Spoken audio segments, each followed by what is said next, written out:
the thing is like everyone likes to think about like, oh, the founder made all this money in this exit. Well, yeah, how about like 7 years ago, 8 years ago, when they were like, living on ramen noodles and taking out credit cards and not sleeping because they had no money. Yeah. Where was everyone else back then? And so you got to be, but if you build a great product, to me, again, it all comes back to the product from my point of view. If you build a great product that customers love, that solves a real need, all the other stuff will take care of itself. And just one more question with that is, how did you keep going through, those 7 years where you were, as you said, eating ramen and, having sleepless nights?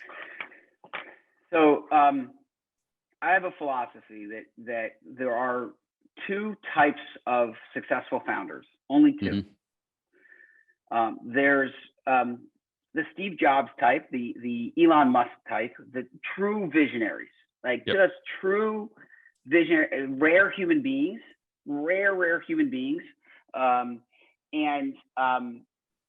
they're quirky, they're odd, they probably drop out of school because they're too smart for everyone. And they end up just completely revolutionizing the world. I'm not that person. It's just not me. I'm not that type of founder. The second type of successful founder is Rocky Balboa. Okay. The fighter who is talented but not crazy talented, but his greatest talent, as the character's greatest talent, is that he just won't go down. He just won't give up. Like, it's always one more round. And no matter what happens, he's going to take a beating from the Russian, the big Russian or Mr. T or whomever the character is that's going to beat him up. But he's always there in the last round when the bell rings and saying one more round. And that is what it takes to be a successful entrepreneur, because you are going to get so much rejection and so many failures and so many people saying this is a dumb idea, it's never going to work, you're going to fail, you're not going to be successful. And fundamentally, you have to determine whether your customers are saying that or others are saying that. And you just have to find a way to survive in advance, and just keep every day. I used to say, did I make progress today? Yeah. That's it. I just need to make progress today. That's all I'm trying to do, is make progress today. And then tomorrow, I'm trying to make progress tomorrow, right? Like every single day, just move the ball forward. And I would literally say that to myself out loud when I get home at night, I was exhausted. I'd say, did I make progress today? And I'd say, yeah, actually, I closed this one deal and I moved this other opportunity forward. Okay, great. Successful day. Now go do it tomorrow. And, it's hard.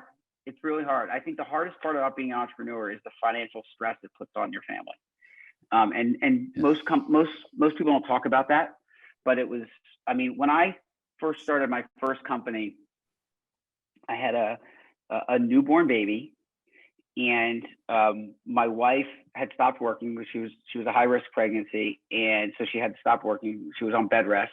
Oof. And then I had a newborn baby. I was taking basically no salary for several years, and burning all my savings.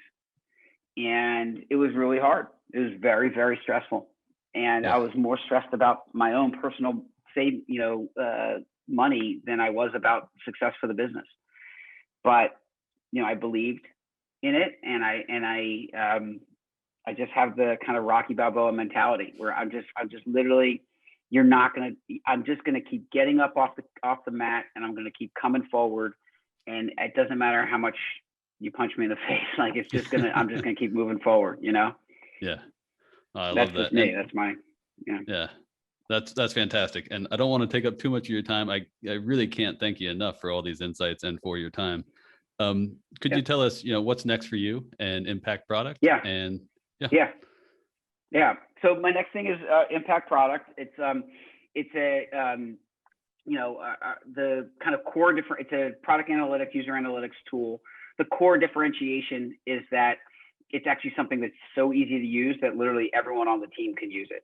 And what I found in all my user research is that Analytical tools are super, super, super powerful, but only a few people within an organization actually use those products.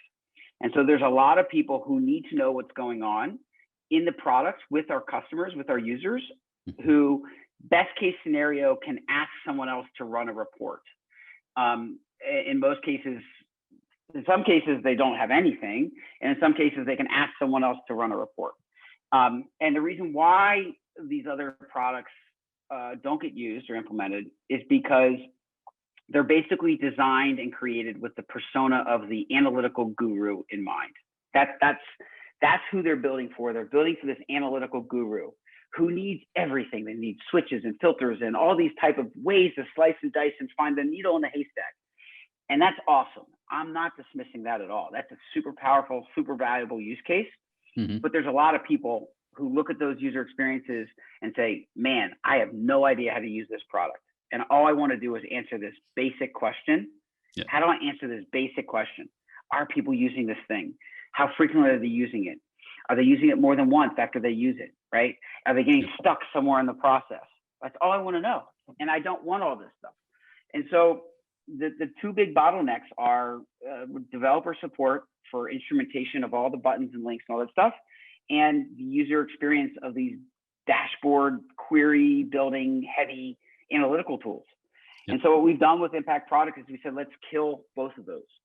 So the way it works is it's a line of JavaScript that you add to your site header, and we track every click event that happens. There's no configuration needed. There's no developer support needed. If you have Google Tag Manager, you can even put it live without a developer. If you don't, it's a 5-minute deploy for a developer. Literally, JavaScript into the site header.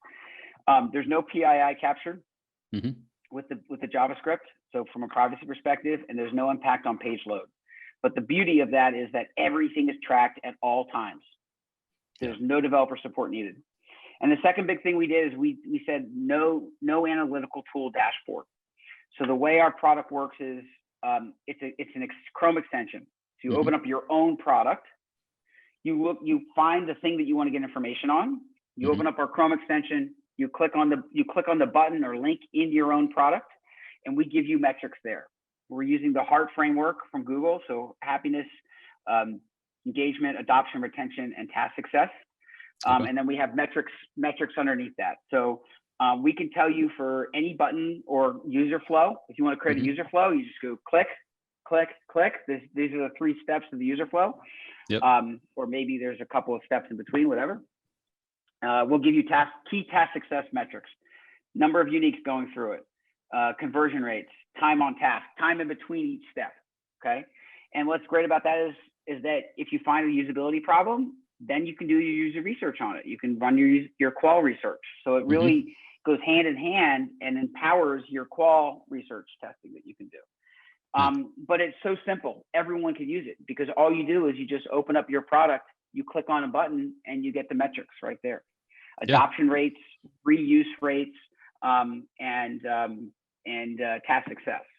And that whole back and forth, the designer can just open up the product, open up our extension, click, click, click, see where the fall off is, download a list of users who failed to complete the user flow, reach out to them, do a usability test, fix the problem, and go from there. And that's the vision. That's what we're trying to do. That's great. And before this call, I installed it on my Squarespace site. It took all of seconds to put on, and it was working. It was fantastic.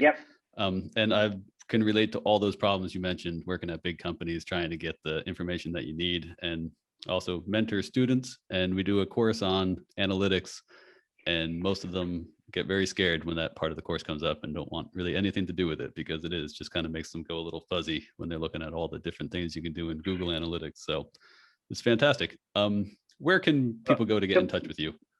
To get in touch with me, Steven@impactproduct.com, or you can just go to impactproduct.com, and there's a contact button. You can do that, or you can reach out to me on LinkedIn, Steven Cohn, COHN,